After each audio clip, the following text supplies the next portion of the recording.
तो आज हम लोग आ गए हैं हमारे फिजिक्स लैब के अंदर एक छोटा सा नन्हा सा एक्सपेरिमेंटल वीडियो बनाने के लिए। तो हमें मिल गया है हमारा ख़राब हुआ मूविंग कॉयल गैल्वानोमीटर, जिसको ठीक करने के बाद हम लोग इसका वर्किंग प्रिंसिपल और इसका कंस्ट्रक्शन समझने वाले हैं।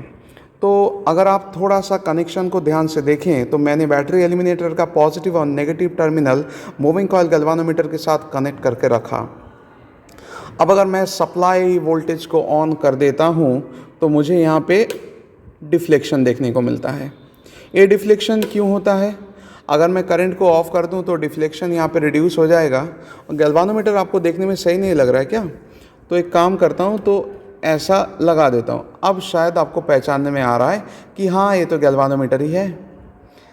तो जब भी इसके थ्रू करंट फ्लो होता है तभी इसके ऊपर एक टॉर्क लगता है और उसकी वजह से इसका पॉइंटर डिफ्लेक्ट कर जाता है। और जब इसके थ्रू करंट फ्लो नहीं होता तब इसका पॉइंटर अपनी इनिशियल पोजीशन पे वापस आता है। ऐसा क्यों? तो थोड़ा डीपली हम लोग समझते हैं इसके अंदर क्या है। तो हम लोग इसके अंदर का जो सेटअप है उसको थोड़ा सा निकाल लेते हैं। ओ माय गॉड, इसके अंदर का ये जो हॉर्सशू मैग्नेट है ये इतना ज़्यादा स्ट्रॉन्ग है कि इसके अंदर के कोर को निकलने ही नहीं देता है। थोड़ा सा मुश्किल तो होता ही है, बट हम लोग कोशिश करते हैं। हाँ, निकल गया। तो मैंने एक्चुअली इस पूरे सेटअप को निकाल लिया है। अगर आप ध्यान से देखो तो इसके एंड में आपको एक स्प्रिंग नज़र आएगा, राइट। उसके बाद यहाँ पे एक्चुअली ये कॉपर कॉयल है, रेक्टेंगुलर शेप्ड कॉयल, और उसके अंदर एक सिलिंड्रिकल कोर, एक्चुअली एक सॉफ्ट आयरन का कोर है। इस पूरे सेटअप के साथ ये पॉइंटर कनेक्टेड है। और इस इक्विपमेंट का वर्किंग प्रिंसिपल ये कहता है कि अगर आप एक करंट कैरिंग कॉयल को मैग्नेटिक फील्ड के अंदर रखे हो तो ऑब्वियसली उसके ऊपर टॉर्क लगेगा, और टॉर्क लगने की वजह से इसका पॉइंटर घूम जाता है। जिस टॉर्क की वजह से इसका पॉइंटर डिफ्लेक्ट होता है उसको डिफ्लेक्टिंग टॉर्क कहते हैं। वो 4 चीज़ों पे डिपेंड करता है। पहला, इस कॉयल का नंबर ऑफ टर्न्स। इस कॉयल का नंबर ऑफ टर्न्स जितना अच्छा होगा उतना ज़्यादा टॉर्क इसके ऊपर लगेगा। दूसरा होता है इसका मैग्नेटिक फील्ड।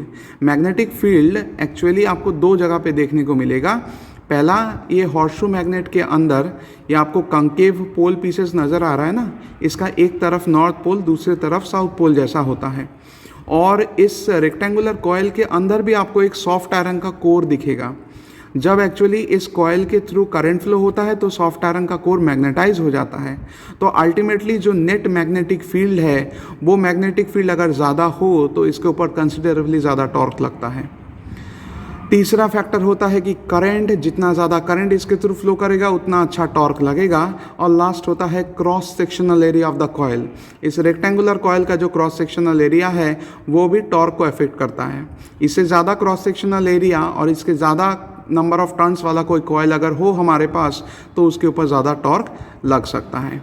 अच्छा, आप एक बात बताओ, इसमें स्प्रिंग लगाने का क्या ज़रूरत था? स्प्रिंग लगाने का ज़रूरत इसलिए है क्योंकि इसको डिफ्लेक्ट करने के बाद जब इसको इनिशियल पोजीशन पे लाना होगा तो मतलब एक रिस्टोरिंग फोर्स चाहिए। Restoring force actually spring constant के ऊपर डिपेंड करता है, कितना अमाउंट ऑफ रिस्टोरिंग फोर्स उसके ऊपर लगेगा।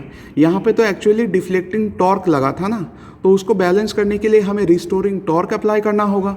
तो रिस्टोरिंग टॉर्क के एक्सप्रेशन में आपको स्प्रिंग कांस्टेंट देखने को मिलेगा। विदाउट दिस स्प्रिंग हम लोग रिस्टोरिंग फोर्स को अप्लाई नहीं कर सकते। तो मूविंग कॉयल गैल्वानोमीटर को इतना ज़्यादा प्रैक्टिकली सीखने के बाद आपको कैसा लगा ज़रूर बताइए।